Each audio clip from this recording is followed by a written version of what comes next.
Hello, everyone. Thank you very much for tuning into the Shootout, Episode 2. My name is Luke Welner-Monchuk. The show is brought to you by Heninger Toyota Scion on 3640 Macleod Trail South, where something good will happen to you if you come see me. I can be followed on Twitter at Luke1701. Email me at shootoutspecialist@gmail.com. I can also be followed home from work, since I've told you where I work. Okay, basically, shut up and let me rave about an awesome character win, 5-4 in a shootout, Calgary Flames over Nashville Predators. The shootout irony is not lost on me, and I'll get right to this. Because if you recall, in the opening episode, I made a joke, hey, remember when everyone has one shootout that they're like, it didn't completely suck. Tonight's shootout was awesome. Reto Berra may not be a long-term solution and goal for the team, but he's really becoming like Mariano Rivera in the shootout for us. Just, he's a lock. You can't beat him one-on-one.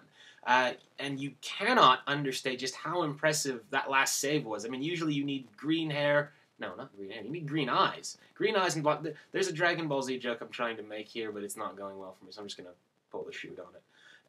Is this how you would open a parachute? Never mind. I don't know if it's meta or super lame, by the way, to make up fake tweets from a fake Twitter, but here goes.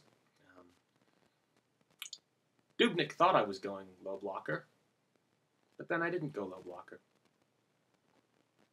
I'd like to take a moment now to talk about David motherfucking Jones. I may have eaten my words on the shootout joke from last episode. However, David Jones had 17:48 time on ice, 2 goals, 4 shots, 4 hits, nearly 2 minutes of power play time as well.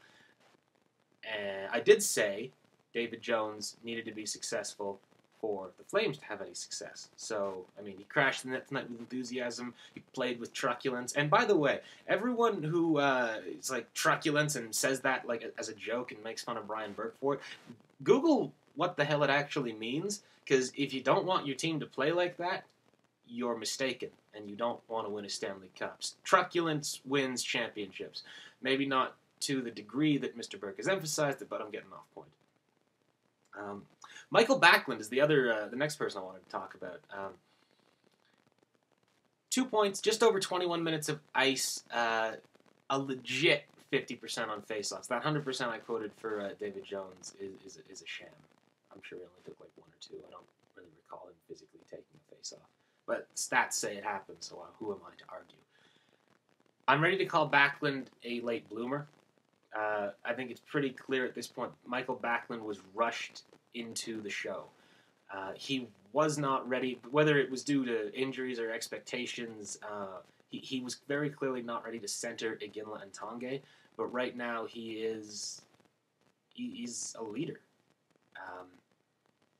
It seemed pretty evident to me when the letters were handed out in the summer that, number one, the guys that gave them to, not all of them were going to be here at come game 82. And also that one thing that had to come out of this season, because it's been rough, let's be honest, young players, established NHLers, or semi-established NHLers, but, guys like Brody, guys like Backlund, needed to assert themselves as leaders on the team. I am a firm believer that when you're wearing a letter, it's one of these things where, like, you either are a leader or you're not. People can, and they all seem to have worked out, interestingly enough. Like, the people have crapped on decisions to give Crosby, Taves, Landeskog captaincies. But it's one of these things, like, you're either the captain or you're not. You're either a leader or you're not in that room, in the dressing room. And it seems pretty clear at this point that Michael Backlund is a leader for this hockey team. So it may have happened because of injury, but it's very difficult to conclude that anything but what is happening is happening, if that makes sense. Anyway, big ups, Mr. Backlund. Gio, Brody, and Russell all had excellent games tonight as well. All of them played over 27 minutes, nary a minus betwixt a lot of them. And they combined for 4 points. So when you're getting that level of play from 3 defensemen, good things are going to happen to you. So let's not, that you're going to be tough to beat. Bob Hartley, by the way, this effort tonight cements for me that Bob Hartley is the right coach for this team going forward. Obviously, in a course of 82 games, you can't have every effort be a winner, and he may not ultimately be the guy that sees them into the postseason, but the team is buying into what Bob Hartley is selling. Being down 3-1, 4-2 to the Nashville Predators, even with Devin Dubnyk in goal, should be a loss in most situations. I know Pecorino's out, but whatever. Similar to my, you're either the captain or you're not theory, you were either unquestionably the head coach of an NHL team or you were the head coach of the Edmonton Oilers. So that's going to wrap it up. Thank you so much for watching. It's a bit shorter than this week, or than the last episode. It's not a weekly thing. Whatever. Thank you for watching. That's what's important. If you like the show, click the like button. That seems fair, right? Again, follow me on Twitter at Luke1701. Email the show at shootoutspecialist@gmail.com. And if you need a car, hell, if you just want one, come see me, Heninger Toyota Scion. I'll hook you up. But you got to mention the show. 3640 Macleod Trail South.